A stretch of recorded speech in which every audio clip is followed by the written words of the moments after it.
Hi, I'm Jeanette Lynes. Thanks so much to Sarah Enns, and I'm just delighted to read with Kimmy Beach, a writer whose work I've always really loved. My two poems are Addiction and Grief, and I'll read Addiction first. Addiction. In summer, the ditches grew rampant with grass. Blue stem, tall cord grass, twitch, wild rye, panic grass, brome, quack grass, juiced up fescue. Summer brought the addicts out, the four-legged ones, otherwise known as our dogs. Through the cold months, they coiled by the fire, performed being pets. But when ditches sprouted feral green fur, our mutts turned hardened criminals, rose from some murky folktale, their hides jeckled, fangs honed. Winter stretched far those years. A dog needs its fix. Summer crouches in a ditch. When a car draws near, dust plumed, the cur springs, all menacing barks, lunges and snarls, and hurls itself at the tires shredding gravel.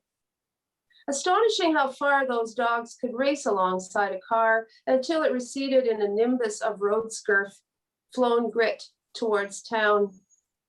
Then pant, repeat, wait, hollowed, hidden, all stealth for the next car. This was dog's crack, speed, trip, high, rush, bad dog. But hell, near impossible if your dog stalked cars to break him. The only rehab, incarceration in the barn. But how'd you like being barred from summer? And doesn't your secret hooligan heart long just a little to hide in grassed hollows, hang there with crazed crickets and fervent shimmying butterflies, and dash after the next big machine and yip and yop, just because you can, because you're alive? Grief. It's like when you bid a place goodbye.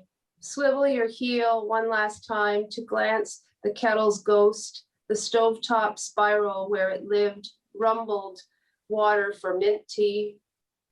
Then you close the door. Outside, those tiny blue spring flowers spike through grass everywhere, and how dare they lavish like that without you? When did they grow so callous? It's like when your friend hits a wall and all you can do is smooth a blanket around her, or you hit one and she tucks a quilt around you, and later you don't speak of it and she doesn't. The lone surviving fact is a blanket's solace, the spectral hands that placed it there. It's like when another faraway friend writes and you lag, can't shape words into "you're fine, everything's okay," because fine and okay took a hike from your lexicon, and this linguistic shambles sets you so awash in shame you can't muster the grit to make something up, or reply, "The weather is greatly improved and there are flowers and blankets still in the world," and fine and okay might be hitchhiking on some highway carved through rock, who knows, might be having the time of their fine okay lives. Thanks so much. Hello, I'm Kimmy Beach, and I'm the author of 6 books, the first 4 of which were published by Turnstone Press. And I want to thank everyone at the press, past, present, and no longer with us, for helping me build a body of work. So I'll show them to you. My first book, Nice Day for Murder, was published in 2001, reprinted in 2004. My second book, Alarum Within, Theatre Poems, was published in 2003. My third, Fake Paul, was published in 2005.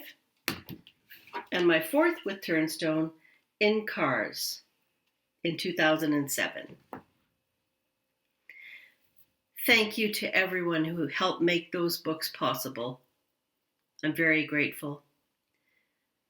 I acknowledge that I read to you today from the border of Treaty 6 and 7 territories, the traditional territory of the Blackfoot, Tsuut'ina, and Stoney Nakoda peoples, as well as the traditional lands of the Métis, Cree, and Saulteaux peoples.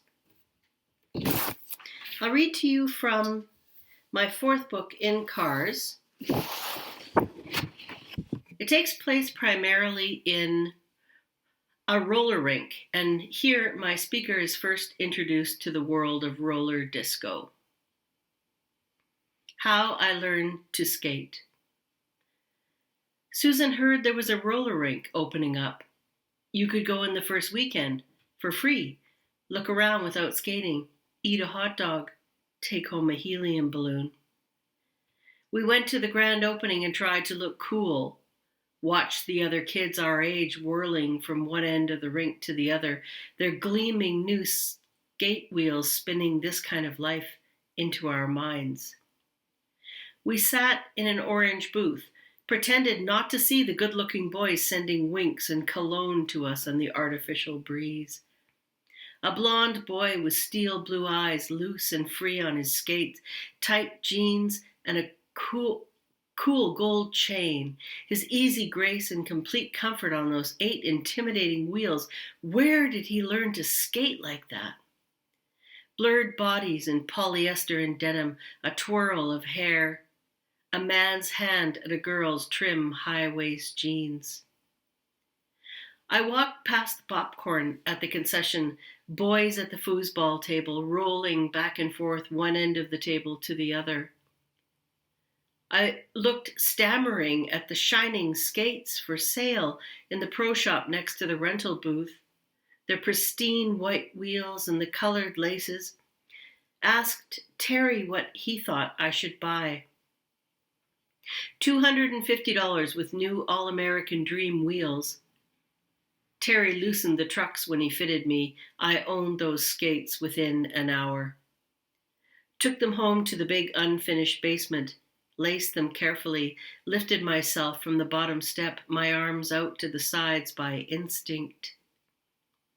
I taught myself to skate forward, backward, cross over and screech to a reverse halt on my toe stops, avoiding the drains where concrete dipped. Mom's stocking feet creaking overhead, carrying laundry up shag carpet stairs. Techno-pop on my cheap cassette player, scratchy and distorted. Basement transformed into a rink of purest blue glass. A cloud of graceful teenagers dancing round one another in a power ballad haze. Dazzling wheels, boot covers, disco perfume, leaning bodies, hugging corners like love.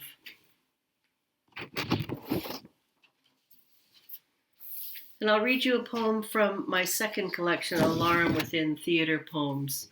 I was a stage manager for 10 years, and I saw it all. And one of the most interesting things I saw was the attempt to make Oliver into a Christmas show. It offended me so deeply that we were doing it at Christmas that I wrote this poem. And to this day, this is the favorite poem of anyone who's read this collection.